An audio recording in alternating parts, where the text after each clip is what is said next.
Hello বন্ধুরা, তো তোমরা সবাই কেমন আছো? আশা করি ভালো আছো, আর আমিও ভালো আছি।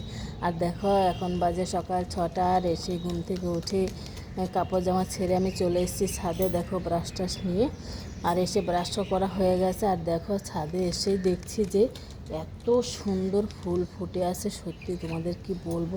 দাঁড়াও, তোমাদের দেখাচ্ছি। প্রত্যেকটা গাছে দেখো, এই যে এখান থেকে শুরু, এই দেখো প্রত্যেকটা গাছে এত সুন্দর ফুল, অনেক রকমের অনেক কালারের জবা। এই যে দেখো, এই জবাটা দেখো কত সুন্দর লাগছে না? এইটা দেখো, বুঝছো, এটা কত সুন্দর জবা। এটা কিন্তু নীল নীল কালারের জবাটা।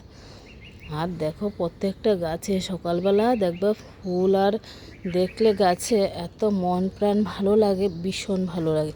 দেখো এত সুন্দর প্রত্যেকটা গাছে। দেখো, আজকে সাদা জবাটা এখনও ফোটেনি। আর এই যে দেখো, এইদিকে নাগপঞ্চমী ফুল সব ফুটে আছে। দেখো, নানান রকমের জবা। এই যে পিঙ্ক কালারেরটা ফোটে নেই।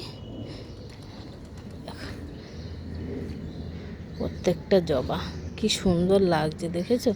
আর এদিকে দেখো, পায়রাগুলো ঘোরাঘুরি করছে, কি সুন্দর।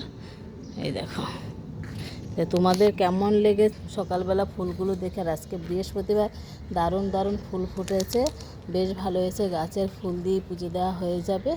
তো চলো, এখন যাব নিচে, গিয়ে চা বসাবো, চা খাবো, তারপর আবার রান্না বসাবো। আজকে যেহেতু বাবুর স্কুল নেই, তাই কিন্তু ছাদে আসতে পারছি, নাহলে কিন্তু আর আসতে পারতাম না, জানো তো। তো চলো এবার যাই ছাদে।